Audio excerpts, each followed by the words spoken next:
بسم الله الرحمن الرحيم السلام عليكم ورحمة الله وبركاته دابديال كسو دبادا qodobada wararka janalkeena daynila TV ugu door koron waxaana kamid noqonaya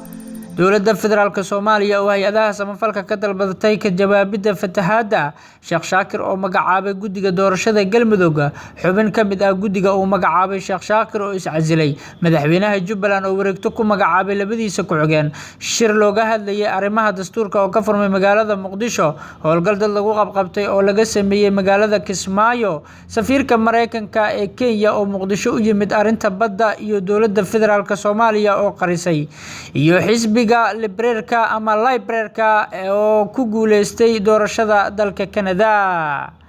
daawadayaal intaas waxay ahaayeen qodobadii wararkeena janalka daynila TV ugu door corona intaan u gudagelin qodobadaasi oo faahfaahsan marka hore waxaan idin ka codsanaynaa inaad nagu soo biirtaan janalka subscribe saartaan sidoo kale gambareelka aad furataan si aad uga mid noqotaan daawadayaasha ugu horeeya ee wararkeena u soo dhacaan haatana ku soo dhawaada qodobadii aad maqasheen oo faahfaahsan safiirka Mareykanka ee Kenya ayaa Muqdisho u yimid arinta badda iyo dowladda ayaa qarisay arintaasi safiirka dowladda Mareykanka oo fadhiya Kenya ayaa sheegay inuu ka dalbaday madaxweynaha Soomaaliya in dacwadda badda lagu xaliyo meel ka baxsan maxkamadda caalamiga ee ICJ Kailai oo wareysi siiyay wargeyska ugu afka dheer dalka Kenya ee The Daily Nation ayaa lagu weydiiyay halka dowladda Mareykanka ay ka taagan tahay arinta badda ee ay isku hayaan labada wadan arinta waa in si dhaqso ah wax looga qabtaa waxaana kala shaqeynay madaxweyne Maxamed Cabdullaahi Farmaajo iyo Uhuru Kenyatta sidii ay miiska wada hadalka u yimaadaan aniguna waxaan tagay magaalada Muqdisho si aan madaxweyne Farmaajo ugala hadlo arintan waxaana ku iri isaga bax kiiska maxkamadda ayuu yiri safiirka Mareykanka oo fadhiya Kenya Kaila ayaa waxa kale oo uu sheegay in caqabada ugu weyn ee hortaala madaxda Kenya iyo Soomaaliya ay tahay sidii looga adkaan lahaa ururka Al-Shabaab taasna ay tahay qaabka kaliya ee looga faa'iideysan karo kheyraadka badda ayuu yiri safiirka oo aan sheegin xilliga uu tagay Muqdisho ayaa sheegay in madaxweynaha Kenya uu wado dadaalo lagu xalinayo arintan dowladda Soomaaliya ma aysan shaacin kulanka uu safiirka sheegay inuu la yeeshay madaxweynaha Soomaaliya iyo xilliga uu dhacay howlgal dad lagu qabqabtay ayaa laga sameeyay magaalada Kismaayo xarunta gobolka Jubbada Hoose ciidamada dowlad goboleedka Jubbaland ayaa waxa howlgalo kala duwan ay ka sameeyeen xaafado ka tirsan magaalada Kismaayo xarunta ku meel gaarka ah ee maamulka Jubbaland howlgalkaas ayaa saraakiisha hogaaminaysay waxa ay sheegeen in uu ahaa mid amniga lagu xaqiijinayay waxaana si gaar ah looga sameeyay howlgaladan xaafadda Calanley afayeenka wasaaradda amniga Jubbaland Cabdinuur Ibraahim Xuseen ayaa sheegay in howlgaladaasi dad badan lagu qabqabtay qaarkoodna baaritaano lagu hayo ciidamada ammaanka Jubbaland waxay sameeyeen howlgallo ballaaran oo lagu xaqiijinayo ammaanka magaalada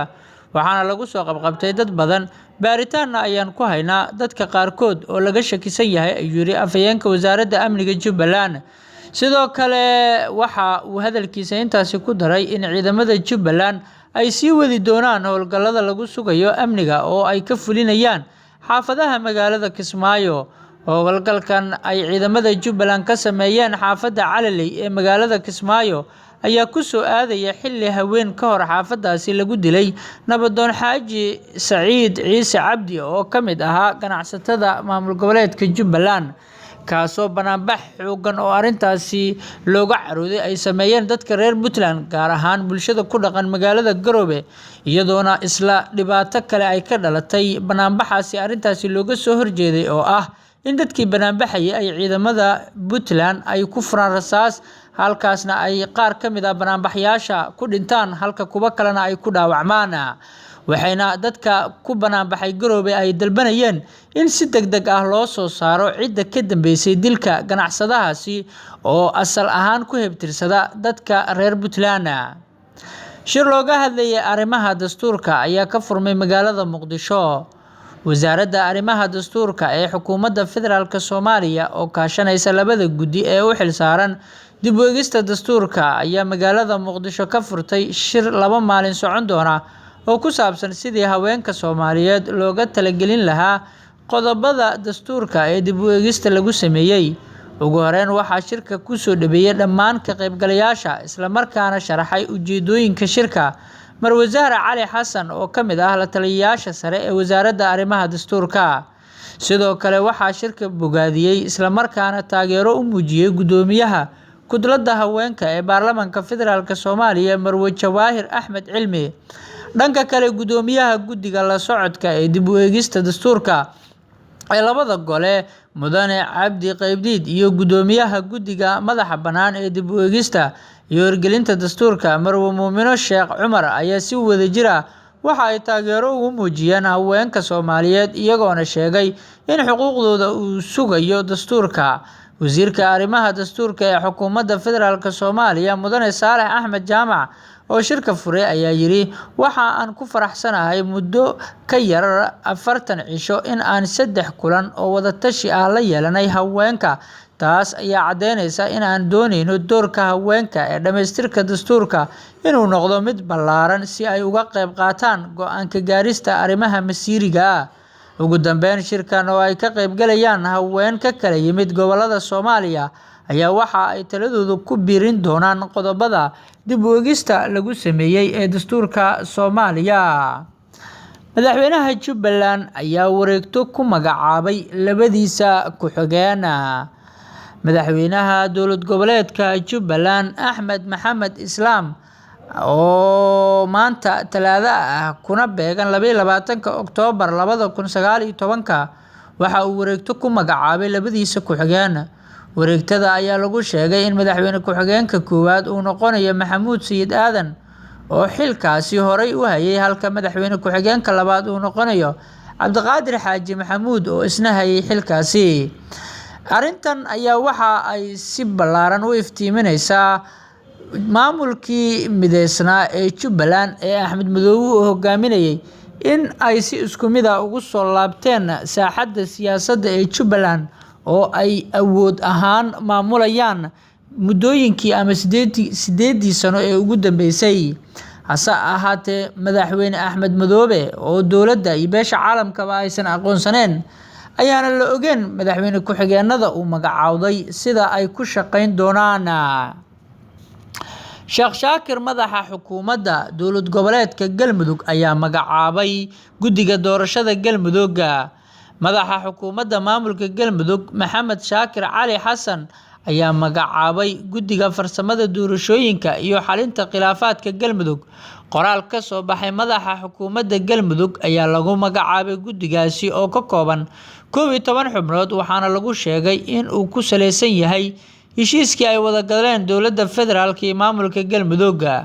Wasaaradda arrimaha gudaha Soomaaliya ayaa horay waxa ay u magacaawday guddiga farsamada iyo dhismaha Galmudug ha yeeshee hoggaanka Ahlus Sunna ay qaadaceen. Xalay ayaa waxaa magaalada Dhuusamareeb kulan xasaasi ah ku yeeshay wasiirka arrimaha gudaha Soomaaliya iyo hoggaanka Ahlus Sunna waxaana magacaabistan ay u muuqataa in la isku fahmi waayay waxyaabihii laga wada hadlay. Lama oga warka ay ka soo saari doonto dowladda federaalka Soomaaliya. Go'aankan ka soo baxay madaxa xukuumadda dowlad goboleedka Galmudug iyadoona arrintan ay hagaldaacinayso dadaalada ay dowladda federaalka Soomaaliya ku doonayso in ay ku hanato dhammaan habsami socodyada ku aadan howlaha doorashooyinka madaxtinimo ee Galmudug iyo xildhibaanadaba. Xubin ka mid ah guddiga uu magacaabay Sheekh Shaakir ayaa iscasilay. Maanta barqadii ayay ahayd markii madaxa xukuumadda maamulka Galmudug Sheekh Maxamed Shaakir Cali Xasan uu magacaabay guddiga farsamada doorashooyinka iyo xalinta khilaafaadka Galmudug. Ha yeeshee waxaa ku dhawaaqay in ay iscasileen 2 ka mid ah guddigaasi. Cabdishakuur Ciise Xaashi kana mid ahaa xubnaha guddiga sidoo kalena ah wasiirka diinta ee Awqaafta Galmudug ee dhinaca Ahlus Sunna ka soo galay Galmudug ayaa sheegay inuu iska casilay sababtuna ay tahay in aan lagala tashan ka mid noqoshada guddigaasi raallina uusan ka ahayn. Dhinaca kale gudoomiye ku-xigeenka labaad ee baarlamaanka Galmudug Maxamed Axmed Maalin ayaa iska casilay xubinimada guddiga Sheekh Maxamed Shaakir uu magacaabay ee doorashooyinka Galmudug. Wasaaradda arrimaha gudaha Soomaaliya ayaa horay u magacaawday guddi ka koobanaa 13 xubnood ha yeeshee ay diideen hoggaanka Ahlus Sunna iyo musharixiinta mucaaradka ee madaxweynaha Galmudug walow uu ku qanacsan yahay talaabooyinka dowladda musharaxa dowladda xaggeeda lagu hagaldaaciyo wasiirna ka ah xukuumadda federaalka Soomaaliya wasiir ka ahaa aan iraahdee ayaa waxa uusan marnaba ka hadlin arrimahan iska soo horjeeda ee ka aloosan deegaanada Galmudug ee ku qatama doorashada maamulkaasi la doonayo in ay u qabato dowladda federaalka Soomaaliya. dowladda federaalka Soomaaliya ayaa hay'adaha samafalka ka talbaday ka jawaabidda fatahaadaha. qoraal ka soo baxay wasaaradda gargaarka iyo maareynta masiibooyinka ee xukuumadda Soomaaliya ayaa waxaa laga dalbaday hay'adaha samafalka ee ka howlgala gudaha dalka in ay si degdeg ah uga jawaabaan dadka ay xilligan saameeyeen fatahaadaha. qoraalka ayaa waxaa lagu sheegay in webiyada Shabeelle iyo Jubba ay sameeyeen fatahaado isla markaana xukuumadda Soomaaliya ay ka walaacsan tahay saameynta ka dhalan karta. wasaaraddu waxaa kaloo ay sheegtay in dadka qaarkood iyaga oo ka cabsi qaba fatahaadaha ay si iskood ah uga barakaceen deegaano ka tirsan Hiiraan isla markaana dadka barakacay ay gaarayaan ilaa 12,000 oo qof. ugu dambeyn hay'adaha caalamiga ah ee caawiya Soomaaliya ayaa wasaaradda gargaarka iyo maareynta masiibooyinka ee xukuumadda federaalka Soomaaliya ay ka dalbatay in ay gurmad degdeg ah la soo gaaraan dadka ka barakacay fatahaadaha iyo daadka roobka dayrta ee deegaano badan ka da'ay oo kuwaasi oo ugu badan koonfurta Soomaaliya. ugu dambeyntiina xisbiga Liberalka oo ku guuleystay doorashada dowladda Canada. natiijada horudhaca ah ee laga helayo doorashada dalka Canada ayaa muujinaysa in xisbiga Liberalka ee ra'iisul wasaaraha dalka Canada uu mar kale ku guuleystay awoodda dalkaasi.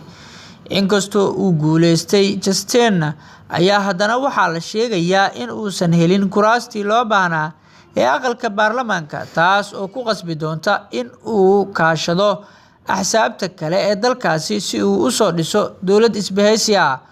walow qeybihii hore ee codeynta uusan Justin helin codadka gobolada bariga ee dalkaasi ayaa haddana xisbigiisa waxa uu filayaa in kuraas badan oo baarlamaanka uu ka heli doono goboladaasi, taas oo u sahli doonta in mar kale uu talada dalkaasi qabto. doorashada dalka Canada ayaa loo arkaa afti lagu tijaabinayo taageerada Trudeau oo fadeexo badan ay ku soo baxeen xilligii ololihii doorashada. xisbiga Liberalka ayaa loolan adag kala kulmay xisbiga midigta dhexe ee Conservative ee dalkaasi. wasiir ka tirsan dowladda dalka Canada isla markaana ah muwaadin haysta dhalashada dalkaasi Canada ayaa waxaa isna la sheegayaa in uu mar kale ku guuleystay kursigiisa xildhibaannimo ee uu ku matalayay Soomaalida degta dalkaasi Canada.